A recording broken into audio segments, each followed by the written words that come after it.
Hey student, Damini बाटव here. So इसके पहले वाले प्रीवियस लेक्चर में हमने मैटर इन आवर सराउंडिंग खत्म किया था केमिस्ट्री सेक्शन से. आज हम बायो सेक्शन से पहला चैप्टर ले गए हैं, the fundamental unit of life. ठीक है, तो आज हम ये स्टार्ट करते हैं. तो सबसे पहले यहाँ पे देख ही लिया होगा, नाम लिखा हुआ है चैप्टर का, the fundamental unit of life. तो the fundamental unit of life किसे कहते हैं उसके बारे में हम इस चैप्टर में पढ़ेंगे. इसका मतलब the fundamental unit of life कहते हैं सेल को. Cell is the fundamental unit of life. Cell जो होता है वो all organism including plants and animal are composed of cell. मतलब सेल सब में है, चाहे वो प्लांट्स हो चाहे वो एनिमल्स हो. वो अलग बात है, हम आगे बढ़ेंगे कि सेल कितने टाइप के होते हैं, सेल कैसे एनिमल में पाए जाते हैं, कैसे प्लांट में पाए जाते हैं, पर सेल हर ऑर्गेनिज्म में होते हैं. और in this chapter we will study about the complex structure of cell और फंक्शनिंग इनसाइड द सेल. मतलब हम उसकी कॉम्प्लेक्स स्ट्रक्चर को इसमें पढ़ेंगे और उसके फंक्शनिंग को पढ़ेंगे कि कैसे कौन से ऑर्गेनिज्म में कैसे सेल का क्या फंक्शन होता है. ठीक है, तो बेसिक ऑफ सेल तो आपको पता है कि cell is a fundamental and structural unit of life. मतलब अगर सेल नहीं है, जैसे हम बोलते हैं अगर हम कोई बिल्डिंग बना रहे हैं तो उसके लिए हमें क्या चाहिए, सबसे पहले तो नींव. मतलब अंदर का पूरा स्ट्रक्चर वो किस पे बेस्ड होता है, पूरी बिल्डिंग पे बेस्ड होता है, पूरी बिल्डिंग उस पर टिकी होती है. ठीक है, तो ऐसे ही सेल है. अगर कोई ऑर्गेनिज्म है, हम सपोज एग्जांपल ह्यूमन लेते हैं, तो ह्यूमन में सेल इज वेरी नेसेसरी. हम हर एक पार्ट, हमारा हर एक पार्ट फंक्शन करता है और सारे जो हमारे ऑर्गेनिज्म में जो बॉडी पार्ट्स होते हैं उनके अलग अलग फंक्शंस होते हैं जो डिफरेंट सेल परफॉर्म करते हैं और हर सेल का एक यूनिक फंक्शन होता है. इससे हमें क्या पता चलता है कि cell is very essential. Cell से ही हमारी पूरी बॉडी स्ट्रक्चर मेंटेन है, रिसेंबल है. ठीक है, सो अब हम बात करते हैं सेल. तो इसकी डिस्कवरी कैसे हुई, हम फर्स्ट टॉपिक लेके चलेंगे कि डिस्कवरी ऑफ सेल कैसे हुई, कैसे पता चला कि जो हमारे बॉडी में अंदर है वो सेल्स हैं, उसे हम सेल्स क्यों कहते हैं, या वो किसने पता लगाया. ठीक है, सो हम सारी बातें इसमें करेंगे. सबसे पहले हम बात करते हैं डिस्कवरी ऑफ सेल की.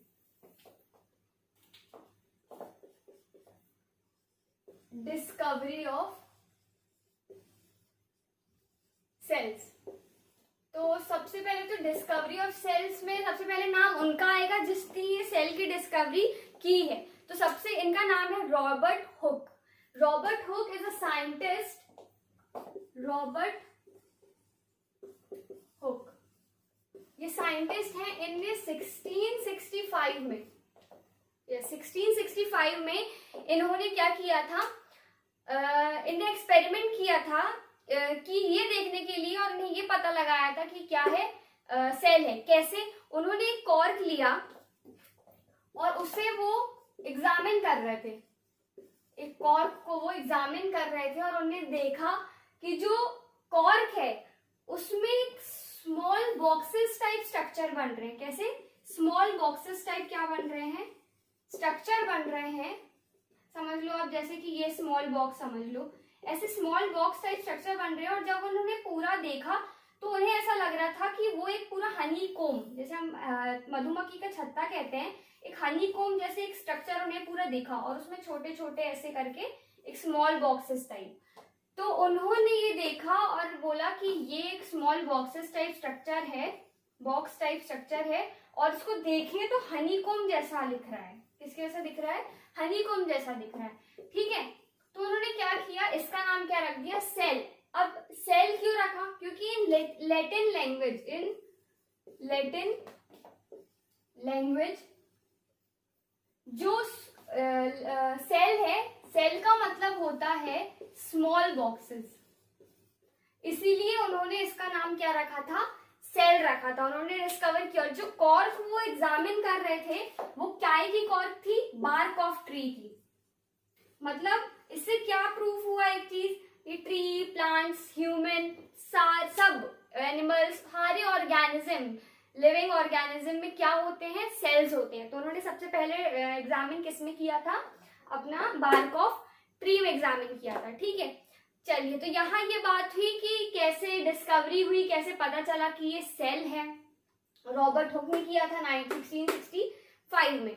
चलिए, अब हम इसकी कैरेक्टरिस्टिक्स पढ़ते हैं, कुछ सेल्स की कुछ कैरेक्टरिस्टिक्स हम यहाँ पर देखते हैं।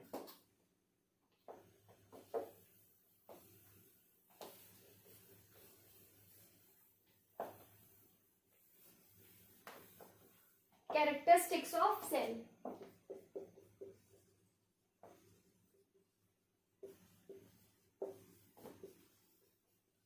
सबसे पहले तो हम बात करते हैं कैरेक्टरिस्टिक्स में कि ये provide structure and support to organism. ये क्या प्रोड्यूस करती है? स्ट्रक्चर प्रोड्यूस करती है और ऑर्गेनिज्म को क्या देती है? देता है सपोर्ट देता है। जैसे मैंने आपको अभी एग्जांपल बताया था बिल्डिंग वाला, कि जब तक उसकी स्ट्रक्चर नहीं बनेगा, उसके अंदर की नींव स्ट्रांग नहीं होगी, तो क्या नहीं होगी? बिल्डिंग स्ट्रांग नहीं बनेगी। तो सब क्या देता है अंदर का स्ट्रक्चर? उसे नींव क्या देती है? स्ट्रक्चर देता है और सपोर्ट देता है बिल्डिंग को। वैसे ही सेल वर्क करता है पूरी बॉडी को, पूरी ऑर्गेनिज्म की बॉडी को, वो चाहे हम ह्यूमन हो, चाहे हम प्लांट हो, चाहे बैक्टीरिया, अमीबा, कोई भी ऑर्गेनिज्म हो, वो क्या देता है? स्ट्रक्चर और सपोर्ट देता है ऑर्गेनिज्म को। जैसे हम ह्यूमन बॉडी की बात करें तो ह्यूमन बॉडी में सेल हर एक पार्ट, हर एक हमारे बॉडी पार्ट में, हर एक ऑर्गन में क्या है? सेल्स वर्क कर रहे हैं, सारे अलग अलग फंक्शन कर रहे हैं सारी चीजों को करने के लिए। हमें भी एक बॉडी स्ट्रक्चर दिया हुआ है। तो फर्स्ट पॉइंट है इसका provide structure. First point is provide structure and support to the organism. Okay, organism.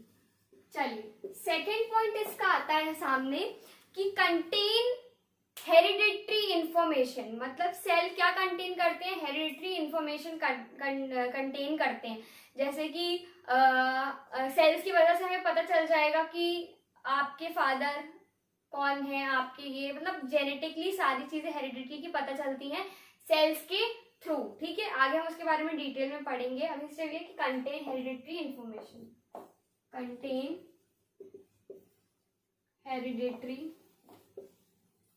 information. Okay, now third point is perform all life sustaining activities. Okay, performing all life sustaining activities with their own। मतलब हम ऐसे खुद से कैसे कर रहे हैं? हमारे जैसे बॉडी पार्ट में अलग अलग जगह पे सेल्स हैं, वो हर फंक्शन एक अपना खुद से परफॉर्म कर रहा है। वैसा नहीं है जो सेल्स हमारे ब्रेन में है वो हमारे हार्ट का कर रहे हैं, या हमारे हाथ का कर रहे हैं, या कहीं और बॉडी पार्ट का वो कर रहे हैं, काम कर रहे हैं। ठीक है, सब अपने अपने वर्क डिफरेंट बांटे हुए हैं, सबके फंक्शन क्या है? डिफरेंट है। जैसे हम अगर वन सेल की बात करें तो कोई एक ऐसा होता है जिसमें सिर्फ एक सेल होता है, वो सारे परफॉर्म करता है, तो वो खुद से सारी चीजें परफॉर्म करता है। सारी सस्टेन एक्टिविटीज क्या करता है? एक्टिविटीज क्या करता है? परफॉर्म करते हैं with their own, perform with their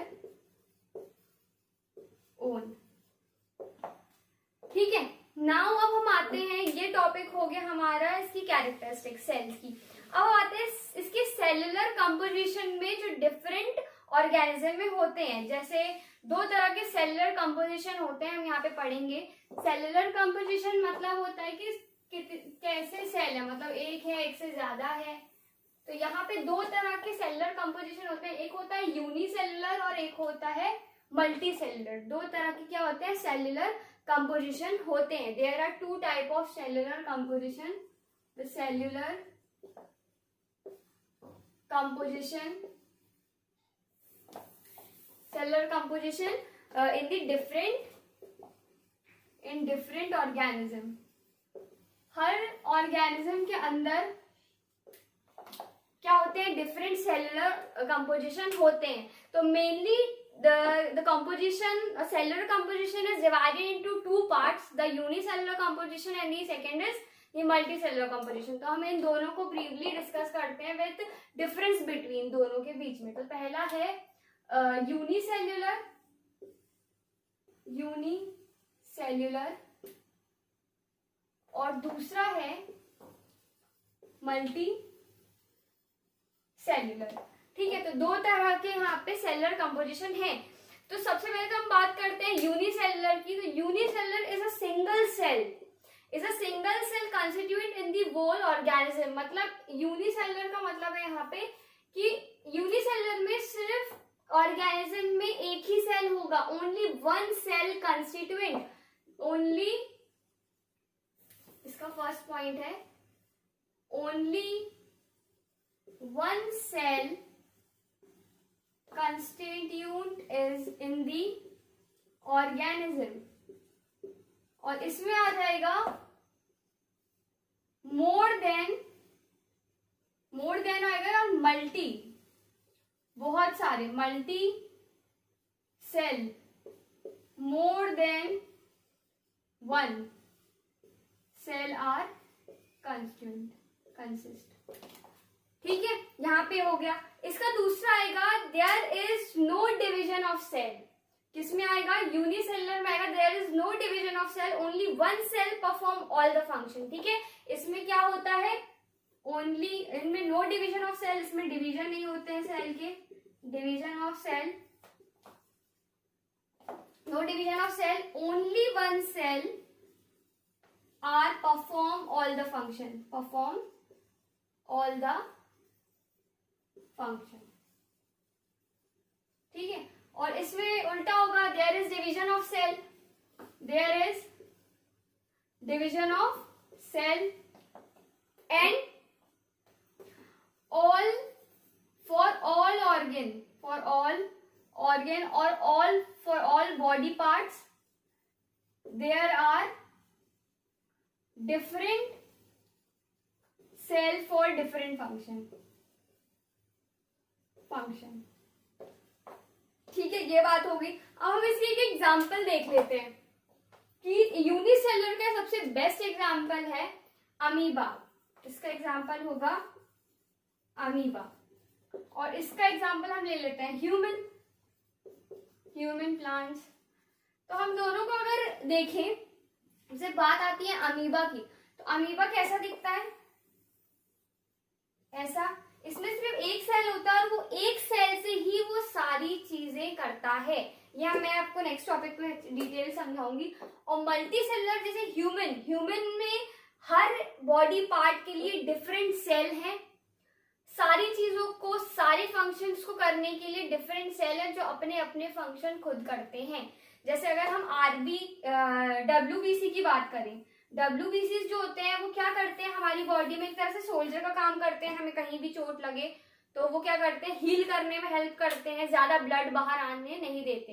ठीक है, तो ये जैसे WBC का काम हो गया। हमारे ब्रेन में, नर्वस सिस्टम में अलग अलग टाइप के सेल्स होते हैं जो डिफरेंट फंक्शन परफॉर्म करते हैं। सो हमारे बॉडी पार्ट में, in our body part the all organs have different cell for different functions। ठीक है, और ऐसे हमने बात की यूनिसेलुलर में, तो सिर्फ एक ऑर्गेनिज्म में ओनली वन सेल होगा जो उसके सारे फंक्शन क्या करेगा? परफॉर्म करेगा। चलिए, अब हम नेक्स्ट टॉपिक लेते हैं। ये आप स्क्रीनशॉट ले लीजिए या फिर लिख लीजिए जल्दी से।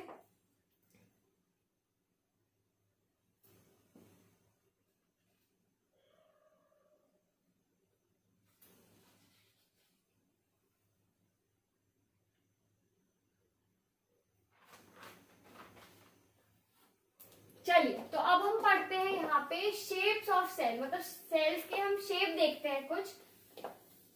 तो सबसे पहले तो हमने ये देखा यहाँ पे कि एक यूनिसेलुलर होता है और एक क्या होता है?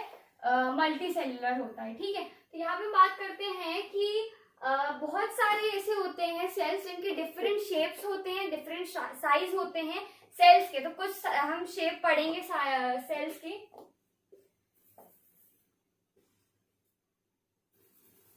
सेल्स शेप्स पढ़ते हैं। ठीक है, तो सबसे पहले हम बात करते हैं, यहाँ पे हम ब्रीफली डिस्कस करते हैं अमीबा को। अमीबा का बॉडी स्ट्रक्चर ऐसा होता है और इसमें एक सेल होता है। जो ये सेल होता है ये इसके सारे फंक्शन को परफॉर्म करता है। मतलब अगर इसे यहाँ पे इसे फूड लेना है, ये फूड है सपोज, और इसे अगर ये चीज गेन करनी है तो ये क्या करेगा? ये करेगा दूसरे इसमें, ये अपना बॉडी स्ट्रक्चर को चेंज करेगा और ऐसा बनाएगा। फिर देन वो क्या करेगा, फूड, फिर वो क्या करेगा, फिर ये फिंगर लाइक प्रोजेक्शन निकालेगा अपने इससे, और तीसरी बार में जो फूड होगा वो अमीबा के अंदर आ जाएगा। तो अमीबा में एक सेल होता है, इट इज यूनिसेल्युलर, और अमीबा क्या करता है, अगर इसे फूड गेन करना है तो इसी से करेगा, इसे डाइजेशन करना है तो इसी से करेगा, एक्सक्रीशन करना है तो इसी से करेगा, मतलब एसिमिलेशन करना है तो इसी से करेगा, मतलब वो सारी के सारे फंक्शन अपनी बॉडी के ये ऑर्गेनिज्म एक सेल से करता है, इसीलिए हम इसे क्या कहते हैं, यूनिसेल्युलर कहते हैं। और जैसे ह्यूमन की बात आए तो ह्यूमन के लिए the various cell are there, हम डिस्कस करते हैं कुछ सेल्स के बारे में जिनके शेप्स हम डिस्कस करेंगे ह्यूमन में, और जिसके सारे फंक्शन क्या होते हैं, डिफरेंट होते हैं। तो हम पहले, और फिक्स्ड शेप होते हैं। अगर हम अमीबा का देखें तो अमीबा का जो शेप होता है वो फिक्स नहीं होता। हमने जैसे अभी देखा, इसका शेप ये है, थोड़ी देर बाद वो ये शेप कर लेगा, थोड़ी देर बाद वो ये शेप कर लेगा, उसे खाना गेन करना है, उसे फूड गेन करना है, फूड फीड करना है, तो वो ये शेप कर लेगा और उससे क्या कर लेगा, अंदर कर लेगा, मतलब खाना इस तरफ आता है और थोड़ी देर बाद इसका शेप ऐसा हो जाता है और खाना अंदर चला जाता है। इसका मतलब क्या है, it is not a fix shape cell. तो हम फिक्स शेप सेल के बारे में पढ़ेंगे जो ह्यूमंस के अंदर होते हैं। ह्यूमंस के अंदर सारे जो शेप होते हैं सेल्स के वो फिक्स्ड होते हैं, ठीक है। तो सबसे पहले ह्यूमंस में देख लेते हैं हम थोड़े से कुछ सेल्स के बारे में। सबसे पहला सेल देखो जो एलिप्टिकल होता है, एलिप्टिकल शेप का होता है। कैसे शेप का होता है, पहला देखते हैं हम एलिप्टिकल। एलिप्टिकल शेप का होता है, ये होता है फैट सेल। इसका शेप आप देखिएगा, इसका शेप ऐसा कुछ होता है, यहां से एक लेयर होती है ये, और यहाँ पे, तो ये इसे बोलते हैं फैट सेल। ये कौन सा सेल होता है, it is a fat cell. Fat cell elliptical shape का होता है और ये फिक्स्ड होता है। दूसरी अगर हम बात करें तो दूसरा है स्फेरिकल। स्फेरिकल शेप होता है, स्फेरिकल ऐसा होता है, ठीक है, और इसको कहते हैं हम ओवम, ठीक है। तीसरा होता है स्पिंडल शेप का, थर्ड इज स्पिंडल शेप्ड।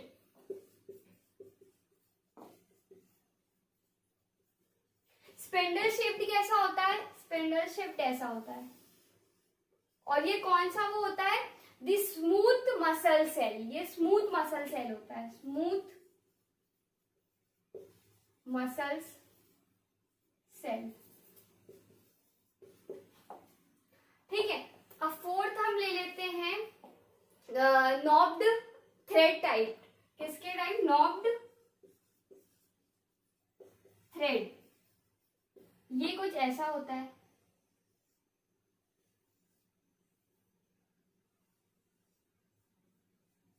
ये होता है स्पर्म, ठीक है। तो यहाँ पर ही हमने कुछ शेप सेल्स के शेप की बात की है ह्यूमन में। ह्यूमन में जैसे कि पहला एलिप्टिकल जो फैट सेल होता है, स्फेरिकल जो ओवम होता है, स्पिंडल शेप जो स्मूथ मसल सेल होता है, और नॉब्ड थ्रेड टाइप का, सॉरी इट्स थ्रेड टाइप का जो क्या होता है, स्पर्म होता है। तो सबसे पहले आप इसका स्क्रीनशॉट ले लीजिए, देन हम डिस्कस करते हैं आगे का। चलिए, तो नेक्स्ट हमारा आता है टॉपिक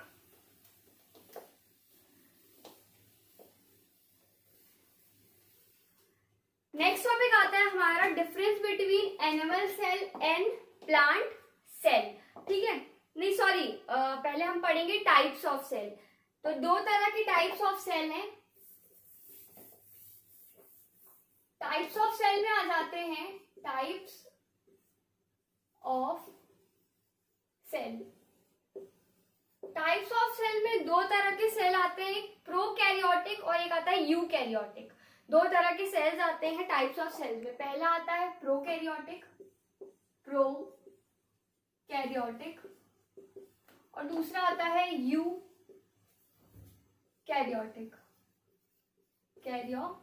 ठीक है।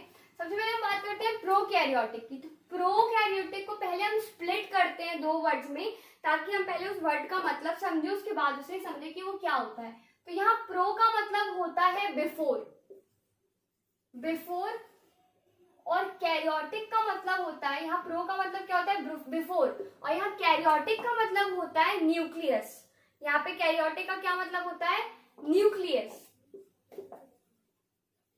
तो सबसे पहले तो आप समझ लो कि बिफोर न्यूक्लियस इसका मतलब है द प्रोकैरियोटिक सेल में जो न्यूक्लियस होता है वो क्या होता है, एब्सेंट होता है। द प्रोकैरियोटिक सेल में द न्यूक्लियस इज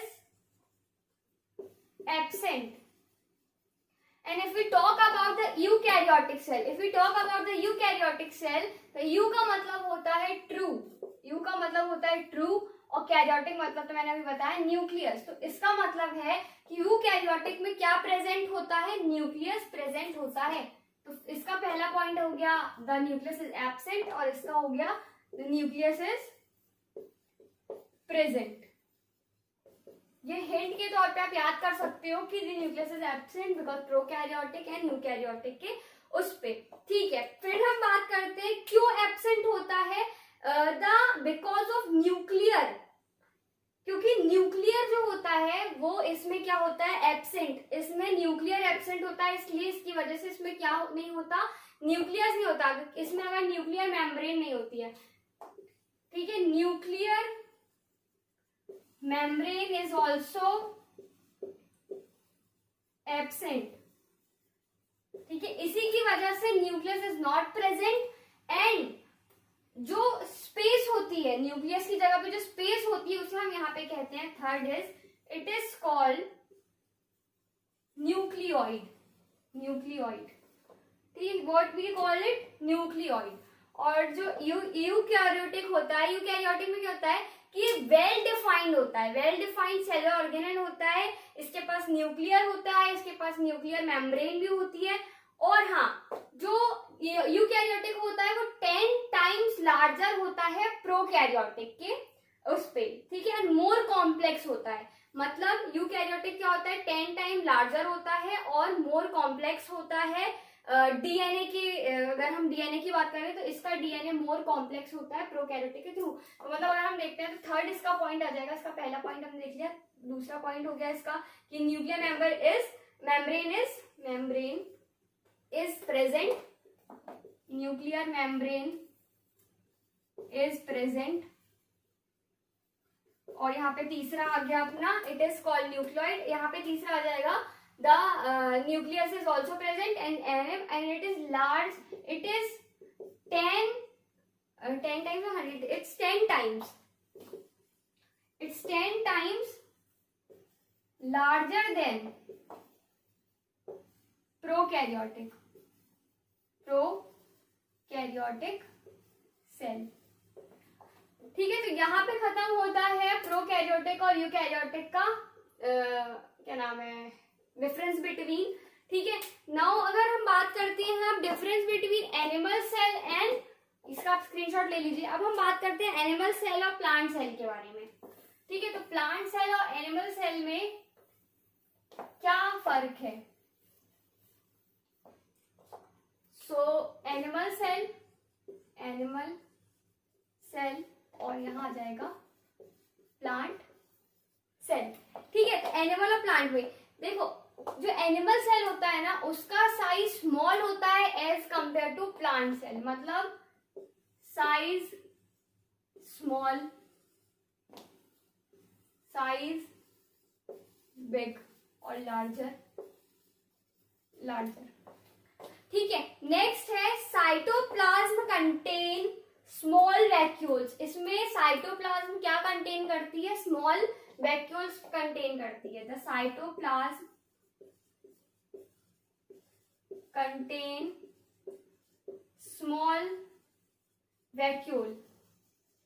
और हाँ, इसमें थर्ड पॉइंट आ जाएगा, it do not have it and cell wall is absent, it do not have cell wall. और जस्ट ऑपोजिट इसका आ जाएगा तो साइलो, इसमें साइटोप्लाज्म वैक्यूल कंटेन नहीं करता है, नहीं हैविंग लार्ज, इसमें लार्ज करता है, इसमें स्मॉल करता है, लार्ज वैक्यूल करता है, इसमें लार्ज वैक्यूल। और इसमें क्या नाम है इसका, it do not have cell wall, it have cell wall. It have cell wall. ठीक है, तो ये इसका डिफरेंस बिटवीन हो गया। तो आज का लेक्चर हम यहीं पे फिनिश करते हैं। नेक्स्ट लेक्चर में हम देखेंगे इसके बाद वाला टॉपिक। तो आज का क्वेश्चन ले लेते हैं जल्दी से। Today's question,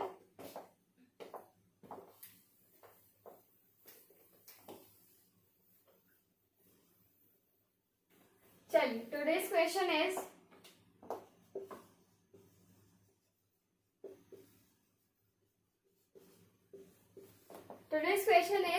which of the cell have complex DNA? Which of the cell have complex DNA? चलिए, तो ये हो गया क्वेश्चन आज का। Thank you for watching video, and if you have any doubt about this topic, so comment in comment section. Thank you so much.